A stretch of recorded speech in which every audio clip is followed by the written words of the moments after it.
প্রতিটা বিওপির এলাকায় একটা করে নিয়মিত টহল থাকে। এই একটা নিয়মিত টহলের সাথে সাথে আরও একটা টহল অতিরিক্ত বের করা হয়, যাতে সীমান্তবর্তীর যেই গ্যাপগুলো আছে সেই গ্যাপগুলোকে ফিল আপ করার জন্য এবং রাস্তায় যান চলাচলের চেক করার জন্য চেকপোস্ট স্থাপন করা হয়। শুক্রবার রাত 8টা থেকে 8:30 থেকে 9টার ভিতরে আমরা এই কার্যক্রমটা আমরা গ্রহণ করি বিজিবি সদর দপ্তরের নির্দেশনায়। আমরা দেরি করিনি। শুক্রবার সারা রাত আমরা সেভাবেই বর্ডার আমরা পাহারা দিয়ে রেখেছি, সম্পূর্ণ বর্ডার পাহারা দিয়ে রেখেছি। শনিবার দিন সারাদিন বিজিবি বর্ডার পাহারাই রেখেছিল। একই কার্যক্রম আমরা কন্টিনিউ করেছি এবং সেই সংখ্যাটা আরও বাড়িয়েছি। আমরা আমাদের ময়মনসিংহ থেকেও জনবল আমরা ওখানে পাঠিয়ে দিয়েছি, জনবল আরও বাড়ানোর জন্য এবং আরও বেশি কঠোর অবস্থানে যাওয়ার জন্য। শনিবার বিকালের পরে ঢাকার পুলিশের একটা টিম আমার সাথে যোগাযোগ করে এবং তারা এই এলাকায় এসে সম্ভাব্য পাচারকারী হিসাবে যারা জড়িত থাকতে পারে, আদৌ পাচার হয়েছে কিনা এটা কেউ নিশ্চিত করতে পারছে না, বা যারা জড়িত থাকতে পারে বা যে বহন করতে পারে এরকম লোকদেরকে আটকের জন্য পুলিশের পক্ষ থেকে আমাদের সাথে যোগাযোগ করা হয়, আমার সাথে সরাসরি যোগাযোগ করে। এবং পুলিশের এই টিমটা ময়মনসিংহ এলাকায় এসে পৌঁছায় আনুমানিক রাত 10:30 থেকে 11টার দিকে এসে পৌঁছায় তারা।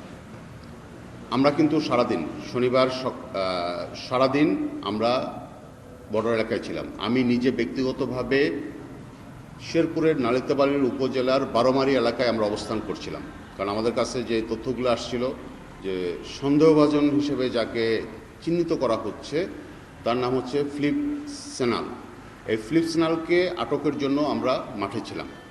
পুলিশের পক্ষ থেকে সেই লোকেশনগুলো আমাদেরকে বলা হচ্ছিল এবং আমাদের যে বিজিবি নিজস্ব গোয়েন্দা আছে সেই গোয়েন্দাকে কাজে লাগিয়ে একই সাথে আমরা ফিলিপ সেনালকে আমরা ধরার আমরা পরিকল্পনা তৈরি করি।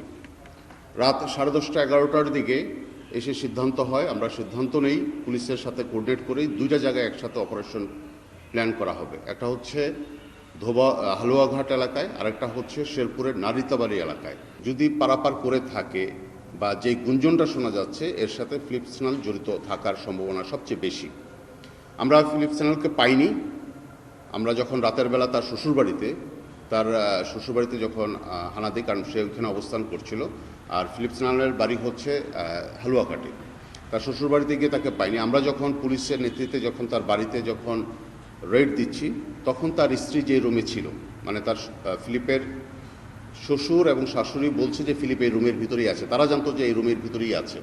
তা আমরা অনেকক্ষণ দরজা নক করেছি, ওইখান থেকে দরজা কেউ খোলেনি।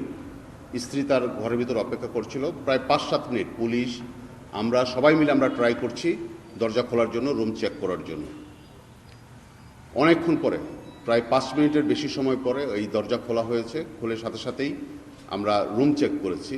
চেক করে রুমের ভিতরে আমরা ফিলিপকে আমরা পাইনি। কিন্তু এই যে আমরা যে 5 মিনিট ধরে যে দরজা ধাক্কাচ্ছি, দরজা ভেঙে ফেলার উপক্রম করছি, দরজা খোলার জন্য আমরা বারবার অনুরোধ করছি এবং ফিলিপের শ্বশুর শাশুড়িও চেষ্টা করছে যে তার মেয়ের দরজা খোলার জন্য। তার মেয়ের নাম হচ্ছে ডেল্টা, অর্থাৎ ফিলিপের স্ত্রীর নাম হচ্ছে ডেল্টা। এই ফাঁকেই ডেল্টা যেটা করেছে যে আমাদেরকে একটু সময় ক্ষেপণ করে ডেল্টা নিজে তার স্বামীর কাছে ফোন দিয়ে জানিয়ে দিয়েছে যে পুলিশ এবং বিজিবি তাদের বাড়িতে চলে এসছে এবং এখানে অবস্থান করছে। পুলিশের কাছে এবং আমাদের কাছে এখন পর্যন্ত কিন্তু প্রথম সন্দেহভাজন হিসাবে ফিলিপ সেনালের নাম রয়েছে। তাকে ধরা গেলে অনেক কিছুই আমাদের জন্য জানাটা সহজ হবে। কোশ্চেন তৈরি হচ্ছে বিভিন্ন সংবাদ মাধ্যমে বা সামাজিক যোগাযোগ মাধ্যমগুলোতে, লেখালেখি হচ্ছে, যে কথাগুলো বলা হচ্ছে এটা কিন্তু আমরা কেউ নিশ্চিত না। পুলিশও কিন্তু এখন পর্যন্ত নিশ্চিত না। বিজিবি যারা আমরা বর্ডারে কাজ করি, যারা আমরা সারা বছর সীমান্তে আমরা থাকি, আমরা কিন্তু তারা এখন পর্যন্ত নিশ্চিত হতে পারিনি। আমরা দুটো সম্ভাবনাকে নিয়ে আমরা কাজ করছি, পালিয়ে গিয়েছে অথবা পালায়নি। যদি পালিয়ে গিয়ে থাকে কে পালাতে সাহায্য করেছে, আর যদি না পালিয়ে থাকে কার বাড়িতে এসেছিল, কোথায় ছিল, কোথায় রাখা হয়েছিল, এখন কোথায় আছে, এগুলো নিয়ে আমরা মাঠে এখন পর্যন্ত কাজ করেছি। যাকে নিয়ে আলোচনা হচ্ছে এখন পর্যন্ত সেই ফিলিপ সেনালকে আটকের জন্য আমরা মাঠে আছি, কাজ করছি। আমরা আমাদের টিম গোয়েন্দা মোতাবেক কাজ করছি। আমরা সর্বাত্মক চেষ্টা চালিয়ে যাচ্ছি, সর্বশক্তি নিয়োগ করেছি, এতটুকু আমরা বলতে পারি।